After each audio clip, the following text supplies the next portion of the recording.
18ویں پارے کے 7ویں رکوع کا آغاز ہے سورہ فرقان کی آیت نمبر 10۔ تبارک الذی، بڑی برکت والی ہے وہ ذات، خوب برکتیں دینے والا ہے اللہ تعالی۔ ان شاء جعل لک خیرا من ذالک، اگر وہ چاہے تو آپ کو دنیا میں اس سے زیادہ مال دے دے۔ جنات تجری من تحتها الانہار، ایسے باغات ہوں جس کے نیچے نہریں رواں دواں ہوں۔ وَيَجْعَلْ لَكَ قُصُورًا، اور آپ کے لیے محلات اللہ تعالی بنا دے۔ مگر پھر بھی یہ کافر ایمان نہیں لائیں گے کیونکہ ان کے مطالبات ضد کی وجہ سے ہیں۔ بل کذبوا بالساعۃ، بلکہ ان کافروں نے قیامت کو جھٹلایا، جب ان کا یہ تصور ہی نہیں کہ مر کر اللہ کے سامنے جواب دینا ہے، اس لیے جو ان کے جی میں آتا ہے وہ کرتے ہیں۔ وَأَعْتَدْنَا لِمَنْ كَذَّبَ بِالسَّاعَةِ سَعِيرًا، وہ شخص جو قیامت کو جھٹلائے اس کے لیے ہم نے بھڑکتی ہوئی آگ کو تیار کیا۔ اذا رأتهم من مکان بعید، جب وہ جہنم کی بھڑکتی آگ ان کافروں کو دور سے دیکھے گی۔ اللہ تعالی ہر چاہت پر قادر ہے، جہنم کی آگ کو اللہ تعالی دیکھنے کی صلاحیت عطا فرمائے گا، بولنے کی صلاحیت عطا فرمائے گا۔ تو جہنم کی آگ جب مجرموں کو دیکھے گی دور سے تو وہ جوش مارے گی۔ سمعوا لها تغیظا وزفیرا، تو یہ لوگ اس موقع پر جہنم کا جوش مارنا، تغیظ جوش مارنا، زفیرا چنگارنا، زوردار آواز نکالنا سنیں گے۔ ایسی خوفناک جہنم کی آواز ہوگی کہ کافروں اور گناہ گاروں کے دل لرز جائیں گے۔ وَإِذَا أُلْقُوا مِنْهَا، اور جب یہ کافر یہ گناہ گار جہنم میں ڈالے جائیں گے، مکاناً ضیقا، تو تنگ جگہ میں ڈالے جائیں گے، ایسی تنگ جگہ ہوگی کہ ہل بھی نہیں سکیں گے۔ مقرنین، آگ کی بیڑیوں سے، ہتکڑیوں سے جکڑے ہوئے ہوں گے، آگ کی زنجیریں ایسی ہوں گی جس سے ہاتھ اور پاؤں جہنمیوں کے باندھے ہوئے ہوں گے۔ دعوا ہنالک ثبورا، اس وقت وہ موت کو مانگیں گے، وہ کہیں گے کاش ہمیں موت آ جائے۔ لا تدعوا اليوم ثبورا واحدا، ان سے کہا جائے گا آج کے دن ایک موت مت مانگو۔ وَادْعُوا ثُبُورًا كَثِيرًا، بلکہ آج تو بہت ساری موتیں مانگو،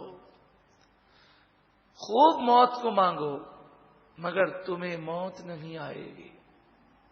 اگر تصور کریں کہ جب مجرم کو گرفتار کیا جاتا ہے اور پھر جب مجرم کی پٹائی کی جاتی ہے، اسے مارا جاتا ہے، اسے سزا دی جاتی ہے، تو کیسا وہ چلاتا ہے، چیختا ہے۔ جہنم کا عذاب اس قدر شدید ہے کہ فرمایا جہنمیوں کو جو کھولتا ہوا پیپ پلایا جائے گا، اس کا ایک قطرہ اگر دنیا کے پہاڑوں پر ڈالا جائے تو پہاڑ پگھل جائیں۔ قل، اے محبوب آپ فرمائیے، اذالک خیر، کیا یہ جہنم کا عذاب اچھا ہے؟ ام جنت الخلد التی وعد المتقون، یا وہ جنت اچھی ہے، ہمیشہ والی جنت، التی وعد المتقون، جس کا وعدہ متقیوں سے کیا گیا۔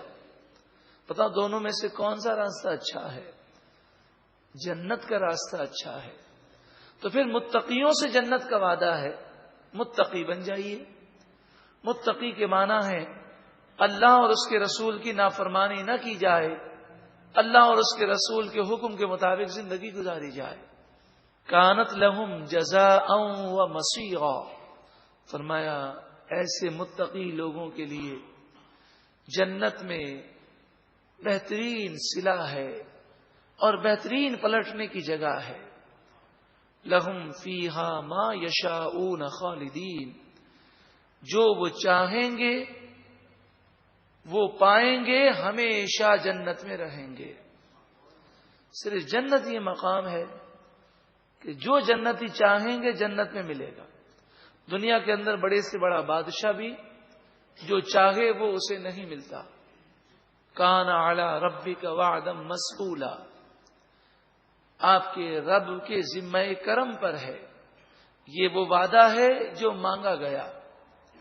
اس آیت کی تفسیر میں مفسرین نے لکھا کہ متقی لوگ یہ دعا کرتے رہے، ربنا آتنا فی الدنیا حسنۃ وفی الآخرۃ حسنہ، اے پروردگار دنیا اور آخرت میں بھلائی دے.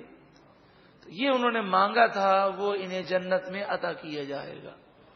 وَيَوْمَ يَحْشُرُهُمْ، اور اس قیامت کے دن اللہ تعالی تمام لوگوں کو جمع فرمائے گا. وَمَا يَعْبُدُونَ مِن دُونِ اللَّهِ، اور مشرکین بھی جمع ہوں گے اور مشرکوں کے بت بھی جمع کیے جائیں گے جس کی مشرکین اللہ کو چھوڑ کر پوجا کیا کرتے تھے.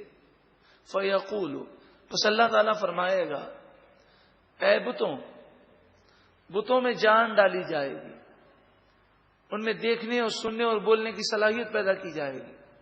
پھر اللہ تعالیٰ ان بتوں سے فرمائے گا، اَأَنتُمْ أَضْلَلْتُمْ عِبَادِي هَؤُلَاءِ، کیا تم نے میرے بندوں کو گمراہ کر دیا؟ ام ہم ضلوا السبیل، یا وہ خود ہی راستے سے بھٹک گئے تھے، تم نے گمراہ کیا، تم نے کہا تھا کہ ہماری پوجا کرو، یا یہ خود ہی راستوں سے بھٹک گئے تھے. اللہ تعالیٰ تو علیم ہے، خبیر ہے. سوال مشرکین کو تنبیہ کرنے کے لیے اور انہیں شرمندہ کرنے کے لیے ہوگا. قالو، وہ بت کہیں گے، سبحانک، اے پروردگار تجھے پاکی ہے، ما کان ینبغی لنا ان نتخذ من دونک من اولیاء، ہمارے لیے ہرگز یہ بات مناسب نہ تھی کہ ہم تجھے چھوڑ کر کسی اور کو خدا سمجھیں، تیرے مقابلے میں کسی اور کو دوست سمجھیں. تو ہماری تو جرت ہی نہ تھی کہ ہم ایسی بات کہتے. ہم تو بے جان پتھر تھے. انسان اور جنات کے علاوہ ہر مخلوق اللہ کی فرما بردار ہے. انسان اور جنات میں سے کچھ لوگ اللہ کے فرما بردار ہیں اور کچھ نافرمان ہیں. وَلَٰكِن مَتَّعْتَهُمْ، ہاں لیکن اے پروردگار تو نے انہیں دنیا میں عیش و عشرت کا سامان دیا، یعنی نعمتیں عطا فرمائی، دولت عطا فرمائی. وَآبَاءَهُمْ، اور ان کے آباء و اجداد کو بھی دنیا میں سامان دیا تو وہ گناہوں میں پڑ گئے. حَتَّى نَسُوا الذِّكْرَ، یہاں تک کہ وہ دنیا میں ایسے مبتلا ہو گئے کہ پروردگار تیری یاد کو یہ لوگ بھول گئے. وَكَانُوا قَوْمًا بُورًا، اور یہ ہلاک ہونے والی قوم تھے کہ جو نعمتوں کی وجہ سے اللہ کا شکر نہ کرے بلکہ نعمتیں زیادہ ملنے سے اور اللہ کا نافرمان ہو جائے تو یہ تو ہلاک ہونے والا ہے. فَقَدْ كَذَّبُوكُمْ، پس ان بتوں نے اے کافروں تمہیں جھٹلا دیا. بما تقولون، ان تمام باتوں کے ساتھ جو تم کہتے تھے اور کہتے تھے یہ بت ہمارے خدا ہیں. فما تستطيعون صرفا ولا نصرا، پس تم نہ تو عذاب کو دور کر سکتے ہو اور نہ ہی مدد کر سکتے ہو، تم ایک دوسرے کی اب مدد نہیں کر سکو گے. وَمَن يَظْلِم مِّنكُمْ، تم میں سے جس نے بھی ظلم کیا، گناہ کیے، نُذِقْهُ عَذَابًا كَبِيرًا، ہم اسے بڑا عذاب چکھائیں گے. وَمَا أَرْسَلْنَا قَبْلَكَ مِنَ الْمُرْسَلِينَ إِلَّا إِنَّهُمْ لَيَأْكُلُونَ الطَّعَامَ، ہم نے آپ سے پہلے جتنے بھی رسول بھیجے سب کے سب کھانا کھاتے تھے، وہ یمشون فی الاسواق، اور وہ بازاروں میں چلتے تھے اور خرید و فروخت بھی کرتے تھے۔ مراد یہ ہے کہ رسول آتے ہیں لوگوں کو زندگی گزارنے کا طریقہ بتانے کے لیے، تو وہ نکاح کر کے بھی بتاتے ہیں، وہ بال بچوں کی پرورش کر کے بھی بتاتے ہیں، وہ کاروبار کر کے بھی بتاتے ہیں کہ شریعت کے مطابق زندگی گزارنے کا طریقہ کیا ہے۔ اگر ایسا نہ کریں تو پھر رسول کی زندگی ہمارے لیے بہترین مثال اور بہترین نمونہ کیسے بنے؟ وَجَعَلْنَا بَعْضَكُمْ لِبَعْضٍ فِتْنَةً، اور ہم نے بعض کو بعض کے لیے آزمائش بنا دیا کہ بعض ایسے لوگ ہیں جو چرب زبان ہیں اور وہ چرب زبانی سے لوگوں کو گمراہ کرنے کی کوشش کرتے ہیں۔ اب وہ دوسروں کے لیے آزمائش ہے، بندہ حق پر قائم و دائم رہے اور ان کی باتوں میں نہ آئے۔ مجھے کسی نے بتایا، انہوں نے خود یہ پروگرام ٹی وی پر سنا تھا، ان کا یہ کہنا تھا کہ ٹی وی پر ایک خاتون نے یہ بات کہی، اب تو نعوذ باللہ من ذالک اسلامی احکامات کا مذاق اڑایا جا رہا ہے، اب تو نعوذ باللہ من ذالک ٹی وی پر کفریات تک بکے جاتے ہیں۔ کبھی کہتے ہیں شراب حرام نہیں ہے، حالانکہ شراب حرام قطعی ہے، اس کو حلال سمجھنا کفر ہے۔ کبھی وہ پردے کا مذاق اڑاتے ہیں۔ ٹھیک ہے، انسان گناہ کرے تو گناہ گار ہے، مگر گناہ کو گناہ نہ سمجھنا یہ بہت بڑا گناہ ہے، بسا اوقات ایمان ضائع ہو جاتا ہے۔ تو انہوں نے کہا ٹی وی پر کوئی خاتون اس طرح بول رہی تھی کہ نعوذ باللہ من ذالک برقع پہننا، چادر پہننا، پردہ کرنا یہ حرام ہے، نعوذ باللہ من ذالک۔ عجیب و غریب بات۔ اور دیکھیں تھنکنگ کیا ہے، پتہ کیسی شیطانی وار دیکھیں، اور کیسے لوگوں کے ذہن خراب کرتے ہیں۔ آگے اس نے کہا اس لیے کہ یہ میری تھنکنگ ہے، یہ میری سوچ ہے۔ اس طرح وہ بکواس کر رہی تھی کہ میری یہ سوچ ہے کہ اسلام اٹریکشن کو منع کرتا ہے کہ ایسا لباس نہ پہنو کہ لوگوں کی نگاہیں تم پر پڑیں۔ جب سارے ملک میں بے پردگی عام ہے تو اگر کوئی عورت چادر اوڑھ کر یا برقع پہن کر نکلے گی تو سب اسے غور سے دیکھیں گے، تو لہذا اب جب سب عورتیں بے پردہ ہیں تو ہمیں بھی بے پردہ ہو جانا چاہیے، نعوذ باللہ من ذالک۔ یعنی حضور صلی اللہ علیہ وآلہ وسلم سے زیادہ ان کو عقل ہے کہ حضور اور صحابہ کرام تو پردے کا حکم دیں، اسلام تو پردے کا حکم دے، اللہ تعالیٰ تو پردے کا حکم دے، اور ان کی تھنکنگ کیا اللہ سے بھی بڑھ کر ہے، نعوذ باللہ من ذالک، کہ وہ اللہ کے حکم سے اپنے آپ کو بڑھ کر سمجھتے ہیں۔ یہ کفر ہے کہ انسان ایسی تھنکنگ لائے جو قرآن و حدیث کے خلاف ہو، نعوذ باللہ من ذالک۔ بعض خواتین وہ پردہ نہیں کرتے اور کہتی ہیں کہ ہم پردہ اس لیے نہیں کرتے کہ ہمارا دل صاف ہے، اور یہ جو برقع پہنتی عورتیں ان کے دل صاف نہیں ہوتے۔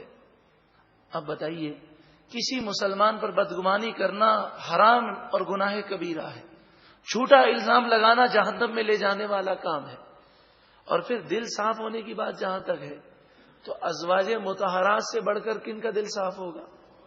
صحابیات سے بڑھ کر کن کا دل صاف ہوگا؟ جب حضرت میمونہ اور ام سلمہ کی روایت آپ نے سنی کہ حضور نے ان سے فرمایا کہ تم عبداللہ بن ام مکتوم سے پردہ کرو، تو وہ کہنے لگی یہ تو نابینا ہے، تو آپ نے فرمایا کیا تم بھی اندھی ہو؟ کیا تم انہیں نہیں دیکھ سکتی؟ ام سلمہ اور حضرت میمونہ کو پردے کا حکم ہے، حالانکہ حدیث پاک میں یہ بات موجود ہے کہ حضور کے نکاح میں جو خاتون آئیں وہ نکاح سے پہلے بھی بے حیائی کے خیالات سے ہمیشہ محفوظ رہیں اور نکاح کے بعد بھی محفوظ رہیں۔ شیطان ان پر اس طرح حملہ ہی نہیں کر سکتا۔ جب انہیں پردے کا حکم ہے تو ان سے بڑھ کر پاکیزہ کون سی عورت ہوگی؟ یہ سب شیطانی چال ہے، شیطانی وار ہے۔ اللہ تعالی مسلمانوں کو شیطانی باتوں سے اور شیطانی جو چیلے ہیں، جو شیطان کے دوست ہیں، ان کی باتوں کو سننے سے اور ان کی باتوں پر غور کرنے سے اور ان کی باتیں سن کر گمراہ ہونے سے اللہ تعالی ہم سب کو محفوظ فرمائے۔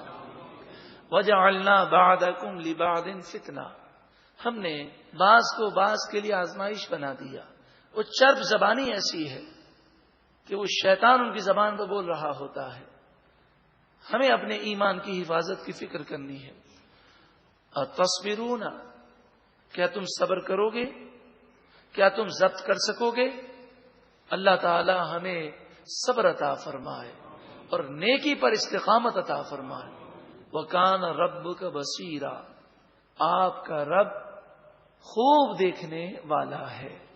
جو کہہ رہا ہے اور جو کر رہا ہے، ایک نہ ایک دن برے کو برا صلہ اور برا عذاب دیا جائے گا. برے کا انجام بالآخر برا ہے. ایک نہ ایک دن موت ساری لذتوں کو ختم کر دے گی. اللہ تعالی ہم سب کو عمل کی توفیق اور سعادت عطا فرمائے. ایک مرتبہ محبت کے ساتھ درود و سلام پڑھیے. 18ویں پارے کے 7ویں رکوع کا آغاز ہے. سورہ فرقان کی آیت نمبر 10. تبارک الذی، بڑی برکت والی ہے وہ ذات